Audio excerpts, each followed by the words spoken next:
Танаа та бүгдээ энэ гайхалтай өдрийн мэндийг хүргэе. Намайг Шатрхуу гэдэг. Би энергийн биеийг ангаарч, хүний болоод амьтны гэр орны энергийг ангаарч, бас ирээдүй болон өмнөх амьдралуудаар аялаж, бас мэдээлэл хүний дээд биес нь өгч тусалдаг. Европ сертификаттай ангаагч хүн байгаа. За дээрэс нь би зохиолч, ментор хүн байгаа. За өнөөдөр би бас нэг сонирхолтой сэдвийн талаар ярихыг хүсэж байна. Энэ талаар маш олон хүмүүсүүд энэ талаарх мэдлэг байдаггүй болохоор маш их амьдралдаа шаналж, өөрийгөө буруутгаж, эсвэл хэн нэг нөгөөдхөө буруутгаж их зовж сэтгэлийнхаа гүнд их шарахтай яваа хүмүүсүүд их яваа харагддаг. Энэ талаар ярих гэсэн юм. Энэ юу сэдв бэ гэх юм бол эхний амьдрал яагаад бүтггүй вэ? Тэ? Заримдаа бүр хоёр дахь амьдралч бүтэхгүй байх тохиолдлууд байдаг. За хүмүүсүүдийг яагаад энэ сэдвийг бас ярих өнөөдөр яа ч юм гэдэг сүүлийн хэд хоног ярмаар санагдаад байсан. Тэгээд нэг харсан чинь нэр удахгүй ингээд Валентины баяр болох гэдэг юм шүү дээ тий. Тийм болохоор бас энэ баяртай холбогдуулаад энэ талаарх мэдлэгийг бас тий хүмүүсэд өгд юм уу гэсэн өнөөдөр санаатай зорилготойгоор ингээд бичлэг хийж байна. За тэгээд энд өгдөг энэ сувагт энэ төгс амьдрал сувагт өгдөг мэдээллүүд болвол энергийн түвшнөөс, сүнслэг оршихуйн түвшнөөс юмнууд яаж харагддаг вэ гэдэг энэ шал өөр өнцгийг ерөнхийдөө харсан энэ өөр өнцгийн талаарх мэдлэгийг өгсөн бичлэгүүд байдаг шүү. Тэгээ тийм болохоор удахгүй юм гоё сэдв хэлэх гэж байгаа болохоор миний сувгийг хараахан дагаагүй байгаа бол яг удаад авахыг санал болгож байна. Яагаад гэх юм бол энэ сувгаар маань сүнслэг оршихуй, дал тухамсар, зүн саван, энерги, тэгээд бас манифест, өөрийгөө хэрхэн яаж амгаах вэ, өөртөө хэрхэн яаж ойртох вэ, ойлголцох вэ гэх зэрэг маш олон сонирхолтой сэдвүүдийн талаар ярилцдаг болохоор бас яг суугаад агаад тэ бас энэ бичлэгээ лайкийн дараарай. Бас гоё комент бичээд явуулаарай. Цааш шеэр гэж өгч энэ сувгийг маань дэмжихийг хандраасаа бас хүсэж байна. За тэгээд та нар манаас гарчгаас наасан ба ягаад хүний ихэнх хүмүүсүүд эхний амьдрал бүтдэггүй вэ гэд. Тэ ерөнхийдөө бид нар ингэж харж штэ иргэд орныхнуудаа харж юм тэ. Ихэнх хүмүүсүүд ерөнхийдөө ингэж салчсан байгаад байхгүй ихнийхээ хүнээс. Тийм ээ эмэгтэйч бай, эрэгтэйч бай. За ягаад ийм байгаад байна? Тэ ягаад ийм хүмүүсүүд хилжиж магадгүй л дээр үед ерөнхийдөө ийм сахалт их байдаггүй байсан. Тэ? Болохоор ингэж маш олон хүмүүсүүд их салж байна гэд шүүмжлэлтэй харж ярих хүмүүсүүд бий. Тэ? За тэгээд яг энэ байдлыг туулаад явж байгаа хүмүүсүүд нь өөрийгөө маш их буруутгаж байгаа. Би айгүй их амьдралдаа алдсан. Тэ? Том алдаа гаргасан. Учир нь гэвэл миний эхний амьдрал бүтээгүй, би их бүтлгүүцсэн ч гэдэг ч юм уу. Ингээд ярьж байгаа байдлууд их бас анзаарагддаг. За ингэж ярьж байна гэдэг маань л тухайн өмнө маань бас сэтгэлдээ маш том шарахыг тэгэд явж байгаа байхгүй. Тэ? За энергийн түвшнөөс, сүнсний түвшнөөс харахад бол альва ерөнхийдөө хосууд ингээд хоорондоо урчирч байгаа нь бол бүх юмуд ерөнхийдөө юм ингээд учрах ёстой хүмүүсүүд л учирдаг. Тэ? Нийлэх ёстой хүмүүсүүд л нийлдэг. Гарах ёстой хүүхдүүд л гардаг. Тэ? Тэгээд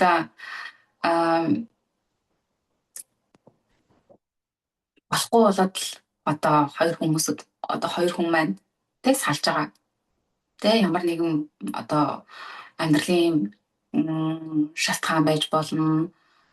Хувь хүний одоо зан чанар үзэл бодол тараагүйгээс болж салж байгаа үл ойлголцлуудаас болж салж байгаа хардалт сэрдэлт одоо араар тавилт гэдэг ч юм уу те ингээ янз бүрийн зүйлүүдээс болж хоёр хүн маань ингээд салж идэг аа. За тэгэхээр ерөнхийдөө бол ингээд бүгдээ юм болгоныг ингээд том зургаар нь харж байх хэрэгтэй. Альва зүйл ялангуяа ийм амьдралын том чухал зүйлүүдийг ерөнхийдөө бол амьдрал гэдэг зүйл маань ерөнхийдөө тий үр хөвгтүүд одоо бидний амьдралд учирч байгаа бүх энэ одоо очирлууд тий туршлагууд бүх зүйлүүд маань ерөнхийдөө бол маш нарийн утга учиртай амьдралд тохиолдож байдаг. За тэгэхээр нөгөө хүмүүсүүд маань хоёр одоо хос маань учирч байна гэдэг маань бол тийм ээ ялангуяа гэр бүл зохиож ийн тэ урт хугацааны одоо хамт амьдралыг зохион байгуулад хамт амьдрья хамт гэр бүлээ бүтээе тэ ингээд төлөвлөөд за зарим төлөвлөөд ингээд явж байгаад гэр бүлээ бүтээж байгаа хүмүүсүүд би за зарим нь бол тэгээд амьдрал бүр ингээд яхаарахгүй нөгөө хоёрыг нийлүүлж байгаа одоо тохиолдолд ч би тий зарим хүмүүсүүд одоо тохиолдолд хүүхдтэй болоод одоо гэр бүлээ одоо тэр хүнтэйгээ заавал хамт амьдрах ч юм уу тий одоо тий хүүхдтэй болсон юм чинь одоо хамт байдаа гэсэн гэдэг шалтгаанаар болоод ингээд гэр бүлээ зохиож байгаа хүмүүсүүд бас их байдаг тий. За тэгэхээр нөгөө нэг энэ байдлууд маань ингээд нэг харахнаа тий ингээд нэг тэ ингээд маш удаан хугацаанд ингээд төлөвлөд хамт байж байгаа хүмүүсүүдийг бол яг ингээд төлөвлөж байгаа. Энэ хоёр маань ингээд хичээжсэн болохоор хүсэжсэн болохоор ингээд амьдарч байгаа. А зарим хүмүүсүүдийг болохоор ингээд нэг тохиолдлын байдлаар одоо тий ингээд хүүхд мөхтэй болчоод ингээд болчихсон болохоор заавал гэр бүл зохиох болчдөг. Тэнгүүд энэ нэг тийм тохиолдол юм шиг харагдаад байгаа байхгүй тий. Тэгтэл энэ амьдралд тохиолдлын зүйл гэж юусоо байдаггүй байгаад байгаа. За ялангуяа хосууд маань үр хөвгттэй болж байгаа. Тохиолдлын байна уу? Маш их хичээж байж, төлөвлөж байж олон жилийн дараа хүүхдтэй болж гин үү? Тэгээ ерөнхийдөө бол хүүхдтэй болно гэдэг маань бас ингээд маш том одоо амьдралын туршлага байгаад байдаг. Тэгэхээр ерөнхийдөө бол энэ хосууд маань бол ерөөсөө тохиолдлоор учирдаггүй. Ганц одоо сар уулзж байгаад салдаг ч юм уу ганц шүний асуудал байгаад салдаг ч юм уу ерөнхийдөө тийм ээ. За ерөнхийдөө бол хосууд маань өөр ямар байдлаар ингэж одоо бид рүүгээ татагдаж учирдаг вэ гэхэлэр өөр өөрсдийнхөө ерөнхийдөө юм траума одоо тэскол нэг тийм энэ амьдралаас суралцах хэрэгтэй байгаад байгаа юм чухал хичээл одоо тий ямар нэгэн тийм айцтай одоо төгшүүртэй скол энэ л биш шүү ийм л хүнтэй уулзахгүй шүү гэж байтал зарим хүмүүс нэг тийм хүмүүсүүд уулзсан байж байгаа шүү дээ. Тэгээс яаж ч байсан би ийм хүнтэй суухгүй гэж байтал тийм хүнтэйгээ уулзраад тэгээд гэр бүл зохиохоос өөр аргагүй байдалд орчихсон хүмүүсүүд бий. Тэгэхээр яадаг вэ гэхэлэр энэ хосууд маань учирч байгаа нь болохоор би биэндээ одоо тэр өөрсдийнхөө одоо өөртөө энэ суулгах энэ үн цэнтэй сургалтыг одоо хичээлийг одоо амьдралаас авах гэдэг шүү дээ. Тэгэхээр тэр туршлагыг нэг хүн өгөх хэрэгтэй болоод байна шүү дээ. Тэгэхээр нөгөө бидний одоо хос хамгийн ойр өдөр болгон хамт байх энэ хүн маань бол одоо бидэрт ингээд хамгийн үн цэнтэй одоо энэ нөгөө зүйлийг одоо ойлгох хэрэгтэй зүйлийг минь ойлгох хэрэгтэй гэдэг болохоор ингээд ялангуяа ихний одоо гэр бүлийн хүмүүсүүд маань ерөнхийдөө үүлийн үрээр холбогдсон байх тохиолдол байдаг. За тэгэхээр юу гэсэн үг вэ гэхэлэр өмнөх амьдралдаа тий өмнөх одоо амьдралдаа хамтдаа байж байгаа гэр бүл бас байсан. Тэгээд тэр үедээ болохоор ингээд одоо янз бүрийн асуудлуудаа шийдэггүй. тэр одоо харилцаанаас сурах ёстой зүйлээ сурч аваагүй ч юм уу. Тэгээ эсвэл бол дуусгаагүй одоо бизнес гэдэг юм уу ажлууд. Тэгээ эдрийг ингээд өмнөх амьдралдаа дуусгаж чадаагүй бол дараагийнхын төрлүүдтэй бас ингэж хавхиж учирч одоо тэр одоо дуусгаагүй ажлуудаа харилцаагаа дуусгах гэж одоо учирдаг байгаа даа. Тэгэхээр эхний ерөнхийдөө учирдаг харилцаанууд маань бол ерөнхийдөө үйл яврын харилцаанууд. Тэгэхээр ерөнхийдөө маш их тэгж үйл явдлаар ихтэй тохиолдлын юм шиг бас харагдана. Тэгээд ингээд айр дутуу байна. Хөвчлэн яг тэгвэл эхний одоо амьдралаа хүмүүсүүд их залуудаа хөвчлэн одоо зохион байгуулж байгаа шүү дээ. Зохион бүтээж байгаа, хамтдаа бүтээж байгаа. Тэнгүүт яг ихэнх хүмүүсүүд маань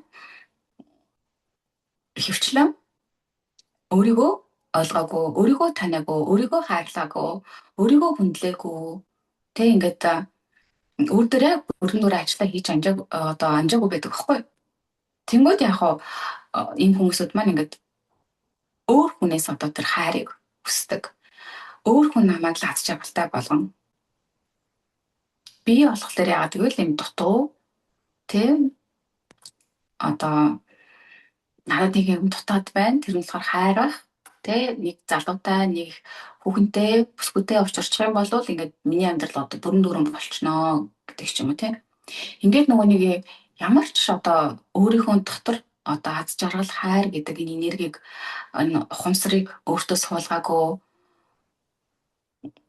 бас энэ төвчээр гэдэг занг ч юм уу тийм ээ. Тэгээ бас нөгөө хүнийгээ яаж бас хайрладаг, хүндэлдэг үү? Мэдээж хэрэг хүн өөрийгөө хайрладаг, ойлгоогүй, хүндэлдэггүй хүмүүс маань нөгөө өөр хүмүүсүүдийг ч гэсэн хайрлаж чаддаггүй, ойлгож чаддаггүй, хүндэлж чаддаггүй. Энэ чинээгээрээ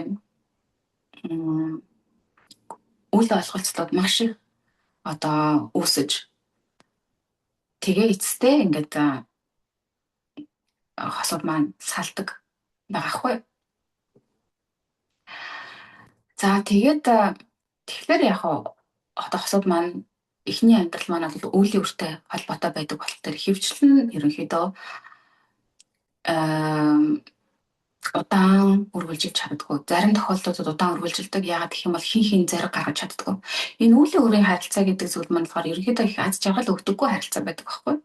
Маш их үйл явдлуудтай хэрүүл тэмцэл атаархал юу вэ тийм одоо ингээд нэг тийм үйл хүндлэлээр дүүрэн ингээд айгүй хүнд харилцаагаар дүүрсэн харилцаа байдаг. Яагаад гэвэл өмнөх амьдралд нь одоо янз бүрийн зүйлүүд болцсон. Энэ амьдралдаа энэ харилцааг бас одоо өөрөөгөө салгаж сурах гэдэг байгаа байхгүй.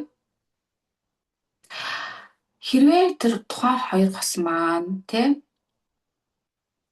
хүн маань хоёулаа ингээд энэ амьдралд ухамсартайгаар одоо хин өөр дээр ажиллаа өнөхөр сайн хийж чадах юм бол энэ харилцаагаа засах тохиолдол бий. Гэхдээ энэ маш хэцүү. Ихэвчлэн нэг хүн л одоо өөр дээр ажиллаа хийгээд өөрийгөө хөгжүүлээд энэ ухамсар ч юм уу те энерги гэдэг энэ одоо чухал зүйлүүдийг судлаад явангут нөгөөх хүн ингээд хоцроод эхлэнгүүт энэ хоёрын дунд бүр ан цам маш их үүсэж эхэлдэг байгаа даа. Энергийн түвшинд нь ухамсарын түвшинд маш том одоо өөрчлөлтүүд одоо хооронд гарч эхэлж байгаа болохоор энэ хоёр маань ингээд бинийг ерөнхийдөө маш их зовоодог. Тэгээд бид нар чинь амьдралд одоо хосороо байх юм бол тэг жарах гэж л уг нь одоо хосоо олж гэр бүлээ зохиож одоо амьдрахыг хүсэж байдаг шүү дээ. Тэгтэл хинэгэнтэй уулзраад гэр бүл зохиож хараад аз жаргалтай болно гэж бодож байтал эсэргээрээ харин ч бүр маш их одоо хүндэл байдлууд руу явж орох тохиолдлууд байдаг. За тийм болохоор хүн маань өмнөх амьдралдаа одоо энэ харилцаагаа дуусгаж чадаагүй те одоо өөрийг нь маш их дарамтлагдаг одоо баг хүчирхийлүүлдэг те ийм нөгөө харгас хүнтэй хамт байдаг ч юм уу скул араар нь тавиад байдаг хүмүүсүүдийг өөрийг нь хүндлэхгүй байхад чинь те энэ харилцаанд үгүй зогс болно. Би ийм амьдралаар амьдрах чадахгүй. Би ийм одоо ийм үйлдэлийг хүлээн зөвшөөрөхгүй гэж хэлж чадаагүйгээр одоо тэр хоёр хүн маань ингээд нэг нэгнийхээ ийм хэцүү байдлыг төвчин байж одоо өмнөх амьдралдаа дуусгасан болвол энэ амьдралдаа болохоор ахин төрж одоо нөгөө сүнс маань өөрийнхөө өмнөх амьдралдаа хийж чадаагүй одоо тэр зоригтой шийдвэрийг гаргаж чадаагүй өөрийнхөө тал зогсож чадаагүй тий төвчээртэй байх энэ одоо зан чанарыг өөрөөсөө гаргаж чадаагүй болоод энэ амьдралдаа одоо тэр байдлыг сурах гэж нөгөө хоёр хүн маань ахиж учирдаг байгаа байхгүй. За тэгээд манай нэг польш үйлчлүүлэгч байсан л да. Тэр залуу болохоор энэ амьдралдаа их нэртэй байж байгаад хоёулаа хоёр хүүхэдтэй байж байгаа. Тэгээд салсан байгаа. Яа салсан бэ гэхлээр эхнэр нь өөрийг нь араар нь тавиад тэгээд салсан юм билээ. Тэгээ над дээр ирээд сессионд ороод ангаалтанд ороод тэгээд мэдээлэл орж ирсэн л та өмнөх амьдралыг нь харуулад. Тэгсэн тэр залуу өмнөх амьдралдаа өөрөө эхнэрээ араар нь тавьсан байсан байхгүй. Тэгээд араар нь тавиад хоёр дахь амьдрал ингээд одоо өөрөө эхнэртэй хүүхдүүдтэй тэгсэн ирнээсээ ахиж нөгөө эмэгтэйтэй уулзраад тэр нь бас ингээ хүүхдтэй болчихсон.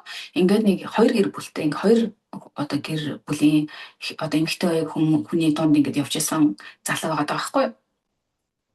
Тэгээ энэ амьдралдаа болохоор ингээ эхнэр нь араар нь тавиа салаад тэгээд өөр бүсгүйтэй уулзраад өөр бүсгүй учирсан бүсгүй нь болохоор юм хүүхдтэй. Тэгээ ингээд тэр бүсгүйтэйг ингээ хамт байж байгаа. Тэгээд бас ингээ сальяа салж чадахгүй иймэрхүү байдалтай байжсэн чинь өмнөх амьдралд нь харин тэр одоо нөгөө нэг өөрийнх нь яг эхнэрээс гадна харилцаанд орсон эмэгтэй хүүхдтэй болцсон байсан тэр эмэгтэй тэгээ бас ахаад яг энэ амьдралдаа нөгөө эмэгтэй нь одоо дагавар хүүхдтэй болж таарч ингэж учирсан байгаа байхгүй. Тэгээд тэр залуу хэлжсэн би харин тэр одоо учирч байгаа юм одоо уулзж байгаа эмэгтэйхээ хүүхдтэй нь ерөнхийдөө айгүй ойр дотн байгаад байдаг. Хүүхэд нь бол надад бас айгүй дотн намайг бараг ааш үздэг. Тэгвэл бид хоёр ингээд одоо үзэл бодлын хувьд бас айхтар сүртэй нийлэхгүй байна. Сальяа бас салж чадахгүй байна гэдэг ингээд ийм харилцаанд орчихсон юм байхгүй. Тэнгүүд яг ингээд том зургаар өмнөх амьдралын төлөв аялаад үзэнгүүд ийм л учир шалтгаантай байдаг болохоор тийм нэг нь одоо өмнөх амьдралд нь араар нь тавьсан байгаад тэгээ нөгөөх нь одоо энэ амьдралд араар нь тавьж одоо өмнөх амьдралд араар нь тавиулахад тэр эмэгтэйд маш хэцүү байсан байгаа даа шүү дээ. Тэгэхээр энэ мэдрэмжийг одоо энэ амьдралд тэр залууд ойлгуулахын тулд бас энэ үйл явдал давтагдаж ирсэн байгаа даа байхгүй. Тэгээ ерөнхийдөө бол ингээд иймэрхүү үйл явдлууд ингээд том зургаар нь харах юм бол ингээд янз бүрийн хүмүүсүүд одоо туршлага одоо хичээл одоо сургаал гэх юм аашин тийм болох гэж одоо ингэж учирдаг байгаа байхгүй. Тэгэхээр эхний одоо амьдралд учирч байгаа харилцаа маань болохоор үеийн үрийн харилцаа байдаг болохоор ихэнхдээ хүмүүсүүд ингээд тэр харилцаанаас аз жаргалыг мэдэрдэггүй байх нь бүтдэггүй байх нь. За тэгээ эхний харилцаанаас ингээд үүсэж байгаа хүмүүс байна штэ. Төрж байгаа. Тэр хүмүүс маань ч гэсэн ерөнхийдөө энэ дэлхийд хүмүүс маань төрөхдөө бид нар ч гэсэн төрөхдөө. Хүн ер нь хүүхэд төрөхөд бол сүнсний түвшинд би одоо энэ эцэг эхийг сонгоноо. Эцэг эхүүд нь ч гэсэн хүлээн зөвшөөрөөд бинийгээ сонголцдог байх мэн. За би чи одоо энэ амьдралд миний хүүхэд болоод төрчих. Сүнс маань болохоор хүүхдийн маань сүнс нь болохоор за би энэ амьдралд хоёрын хүүхэд болоод төрөх шүү. Тийм болохоор хоёроо энэ зан чанар, энэ амьдралын байдлууд чинь ингээд надад ийм зүйлүүдийг сургах болохоор яг одоо тохирсон эцэг өх байх нэ гэдэг ингээд сүнсний төвчөнд бүх юмнууд юм нарийн зохион байгуулалттайгаар явагддаг байгаа даа. Тэгэхээр энэ амьдралд нөгөө бүх зүйлүүд ерөөсөө юм зохион байгуулалттай ерөөсөө юм тохиолдлын зүйл байдаг байгаа даа. Тэгэхээр хүүхдүүд маань ч гэсэн зарим харилцаанд тий ингээд маш хурдан хүүхдтэй болчихсон тий баг анхны харилцаагаар хүүхдтэй болчихсон. Тэгээ тэнгуүтэй хүмүүсүүд ингээд өөрийгөө хүүхд маань тохиолдлын хүүхдтэй гэж хараад байдаг. Тэгтэл үгүй. Тэр хүүхэд одоо ганцхан өдрийн шөнийн харилцаанаас хүүхдээ одож ийн гэдэг чинь яаж ч тохиолдлын зөв биш байхгүй юу? Тэгээ зарим хүмүүсүүд бүр ингээд өчнөө хичээгээд 10-аад жил хичээгээд хүүхдтэй болох гээд ингээд хичээгээ явж хүүхдтэй болж чадахгүй хүмүүсүүд байдаг. А тэгтэл нэг одоо харилцаанд орсон чинь шууд хүүхдтэй болчихсон. Энэ бол ерөөсөө тохиолдлын зүйл биш байхгүй. Тэгэхээр нөгөө бид нар л энэ 3D хэмжээс л одоо бид нар хумсар машин нөгөө олон түвшинд хаалттай олон зүйлийг ойлгодоггүй болохоор бүх зүйлүүд энэ тохиолдлын болчлоо гэж бодоод байдаг. Тэгтэл үгүй. Тэгэхээр тэр төрж байгаа хүүхэд маань ч гэсэн эцэг эхтэй заах юмаа заагаад явж байгаа. Өөрийнхөө авах ёстой туршлагуудыг аваа явж байгаа. Тийм болохоор эхний амьдрал алдсан би амьдралдаа айгүй том одоо алдаа гаргасан, бүтлгүүцсэн гэж ерөнхийдөө харилцаануудыг ерөөсөө ингэж харж үзэж болохгүй. Энд чинь бол бүтлгүүтэл бас алдаа бол бас биш байхгүй юу? Учрах ёстой болоод тэр хүмүүсд учирсан байна. Төрөх ёстой хүүхдүүд төрсөн байна. Мэдээж хэрэг ингээд 3D хэмжээсээс ингээд харахад бол тий харамсалтай хайрын сайхан гэр бүл одоо ингээд салж ийн тий хайрын сайхан хүүхдүүд ингээд өнжирж ийн ингээл төгөвдөг ч юм уу тий ингээд ийм хэцүү энерги рүү хүмүүсүүд явж орж штэ. Яг одоо ингээд хүүхдтэй болоод хамт байгаад ингээд гэр бүлээ зохиосон ялангуяа хүмүүсүүд маань тэгтээ ингээд зүг барьж байгаа салчий гэдэггүй штэ. Мэдээж хэрэг тэгээд хамт амьдралаа зохиосон юм чинь одоо бүтээл гэж хичээгээд явж байгаа тий. Тэгээ хичээгээд болохгүй бас тохиолдлууд байна гэдэг чинь ингээл эн чинь цаанаас нь л юм болохгүй болоод байгаа хгүй юу. Тэгээд бас юм бүтлгүү юм хэцүү одоо харилцаанд тий юм аз жаргал өгөхгүй байгаа ингээ хин хнийг зовоож байгаа харилцаанд энэ харилцааг дуусгаж өгөхгүй явнаа гэдэг чинь тий бас л ингээ дараагийнхаа амьдралд үйл үүсгээл тийм бид нар чинь энд чинь хин нэг зовоох гэж ирэх байхгүй. Үнэхээр болохгүй байгаа, таарахгүй байгаа бол би бинийг ингээ зовоогоод байгаа аз жаргалтай байж чадахгүй байгаа бол энэ харилцаа маань энэ байдлаараа удаан оршин тогтнох босгүй харилцаа байгаад байгаа тэр хин нэгэн зоригтойгоор дуусаа болий хоёлаа замаа хөөе. Тэгээ ингээд зориг гаргаад хоёлаа эсвэл бол тэ ярилцаад илэн далангуу. Одоо тэгж бас салж байгаа хүмүүсүүд байна шүү дээ. Хоёул ерөөсө бүтэхгүй юм байна уу хэцүү юм байна. Хичээлээ болохгүй байна. Одоо хоёлаа зүгээр зам өгөөд явъя гэдэг ингээд салж байгаа хүмүүсүүд би эсвэл бол бөө одоо асуудал үүсгэж салж байгаа хүмүүсүүд байна.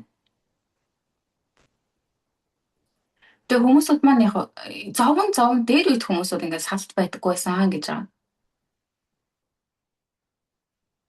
Дээр үеийн амьдрал бол одоо үетэй харьцуулах юм бол амьдралын нөхцөл байдал маш шал өөр байсан байгаа даа шүү дээ.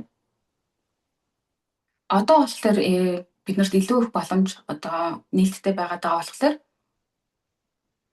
сонголт хийж эхлэхээсээ илүү боломж гэж хараад тэгээд хин нэг нь ч юм уу хоёулаа ч юм уу ярилцаад энэ харьцаанд цэг тавиад тэгээд явсан нь хиндээ ерөөхдөө одоо ээлтэй хэрэгтэй байдаг байхгүй. Яг тэгвэл одоо нөгөө хүмүүсүүд маань тийм ээ одоо нэг таарч тохирохгүй харилцаанд гаццсан байснаас энэ харилцаагаа дуусгаад илүү их өөртөө тохиролцох одоо тий хүмүүсүүдтэйгээ уулзраад явах юм бол өөрөөсөө аз жаргалтай байна. За эцэг эхүүд нь аз жаргалтай байгаа бол өөр хүмүүс нь ч гэсэн аз жаргалтай байна. За тэгээ энэ харилцаагаас нөгөө гэр бүл салж जैन те энэ харилцаанд төрж байгаа хүмүүс ч гэсэн өөрсдөө ерөнхийдөө ингээд эцэг их нь энэ амьдралд ингээд төрөнгөөс сүлдэн салнаа гэдгээ бас мэдчихсэн. Тэг мэдээд харин би ингээд тэ одоо ээж аваасаа юм салцсан гэр бүлд төрж өсөж энэ туршлагуудыг авч үзье гэдгээ сүнс маань мэдчихэдэг. Тийм болохоор нэг алтаасаа дах юм бас биш л байхгүй энэ зүйлүүд чинь. Тэгээ хүмүүсүүд одоо салсан гэхээрээ л би алдсан бүтлгүүдсэн амьдрал маань гэд ингээд бас готраад ч юм уу шаналаад ч юм уу явах шаардлага байхгүй. Харин ч одоо болохгүй байсан харилцааг цэглэж би чадсан. Тэгтээ би мэдээж хэрэг ийм зүйлд орсон гэд бахархаад баярлаад айхтар ингээд явах нь яваадаа гэсэн чи бас биш. Ямар ч одоо тий хүн бол одоо янз бүрийн хүмүүстэй уулзраал тэгээс салаад яваадаа гэсэн үг бол биш.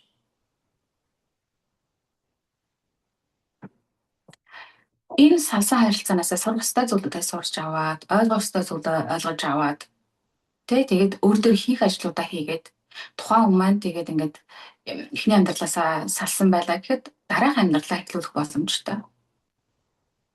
Тийм ээ? Дараах амьдралаа хараа яаж айтаахан эхлүүлэх вэ гэх юм бол хүн маань өөр дөрөө хийх ёстой ажлуудаа л хийж өгөх хэрэгтэй гэдэг байна. Юу хийж өгөх хэрэгтэй гэхлээр өөрийгөө жинхэнэ утгаар нь хайрлаж, хүндэлж сурах хэрэгтэй гэсэн үг. Тэгээ өөрийнхөө сул талуудтай ажиллана. Тэгээ өөрөө бүтэн болно гэсэн. Өөрөө өөртөө аз жаргалыг бүтээж, өөртөө аз жаргалыг өгч сурна гэсэн. Хин нэгнээс аз жаргалыг хайх биш.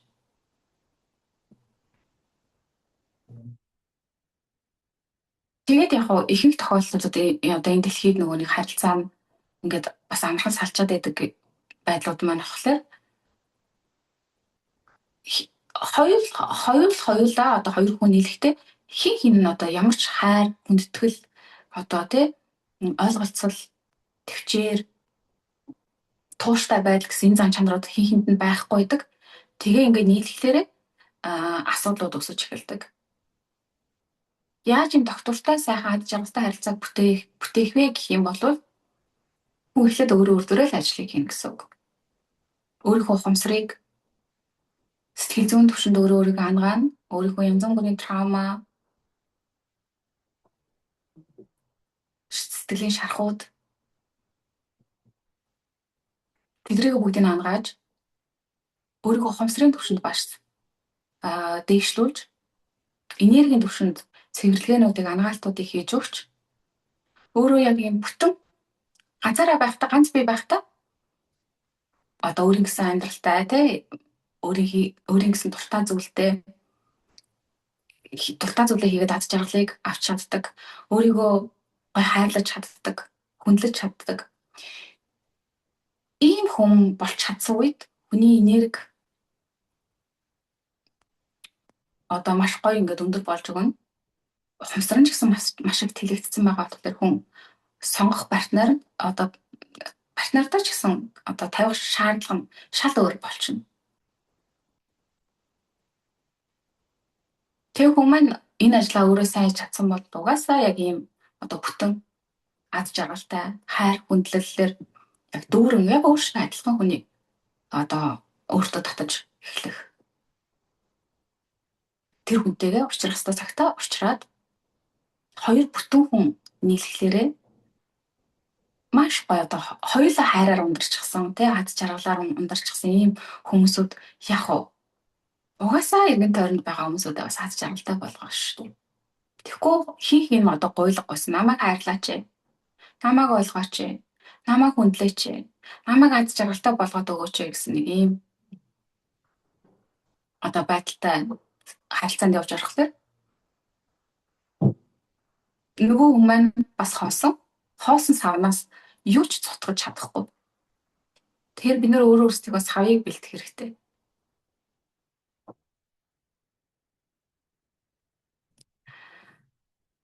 Тийм болохоор бас тэ энэ амьдрал тохиолдож байгаа одоо энэ гэр бүлийн салалтууд ч юм уу тэ салалт их өндөр байна гэдэг. Тэ ингээд замбраагүй харилцаа гэж ингээд байдаг. Сүнсний төвшнгөөс харахад бол бүгдээрээ л эдгээр маань болох ёстой болоод л болж байгаа. Гэхдээ мэдээж хэрэг хүмүүсүүд мань илүү ухамсараа тэлээд юм болгонд хариуцлагатай хандаж сурах юм бол энэ байдлууд мэдээж хэрэг багасч өгөх боломжтой.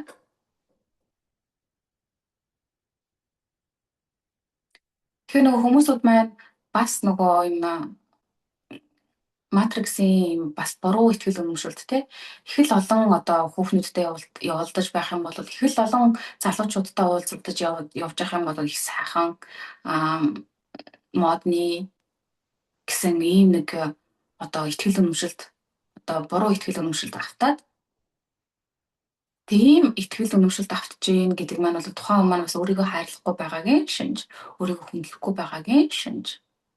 Хүмүүсүүд ямар их төөрсөн байгааг бас харуулдаг байгаа байхгүй.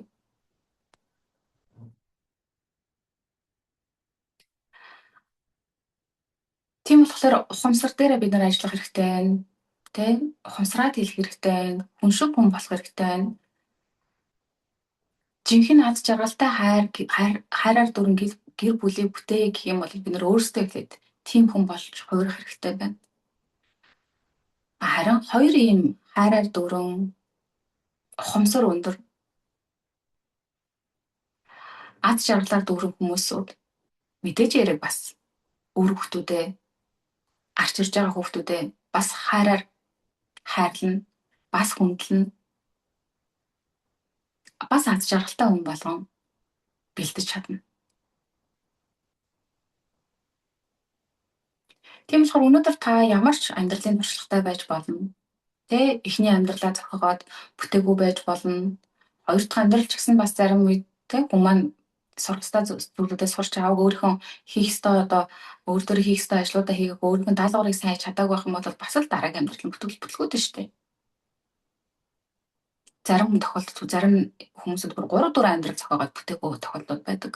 Яагаад гэхээр өөрийнхөө одоо гаргаад байгаа одоо сул талаа ухамсарлаагүй хариуцлага гэдэг зүйлд суралцаагүй хүнийг жинхнээсээ хайрлаж сураагүй байгаа тохиолдлуудад ахаад л нөгөө яг л одоо өөр хүнтэй уулзраад байгаа мэдэх боловч яг л өөрийнхөө одоо төвшөнд байгаа адилхан хүнтэй л амьдрал учруулаад байгаад идэг. Нөгөө нэг өөрийнхөө энэ ойлгох ёстой зүйлүүд ойлгож авах хүртэл. Тэгэхээр энэ амьдралд хэрвээ хүн маань энэ зүйлээ ойлгож авч одоо энэ одоо өөртөө хийх ажлаа хийхгүй байх юм бол дараагийн амьдралуудад ч гэсэн энэ байдлууд давтагдаад л явна.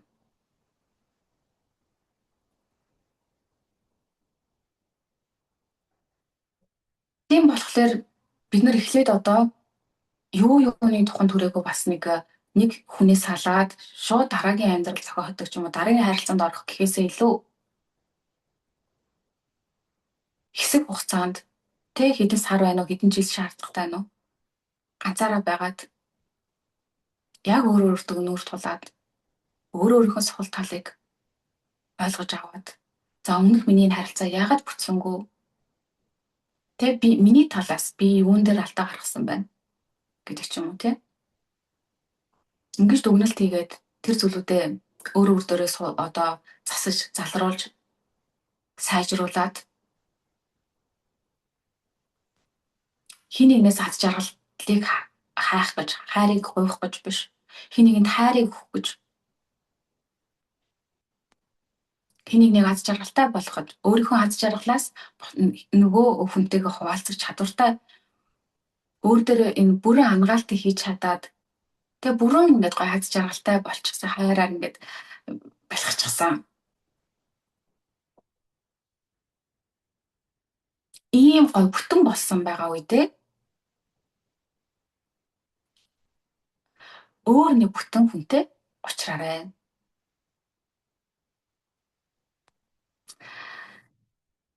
За энэ талаарх өнөөдөр ярилцлагыг та нартай бас бичлэгийг хүрэхийг хүслээ. Яагаад гэвэл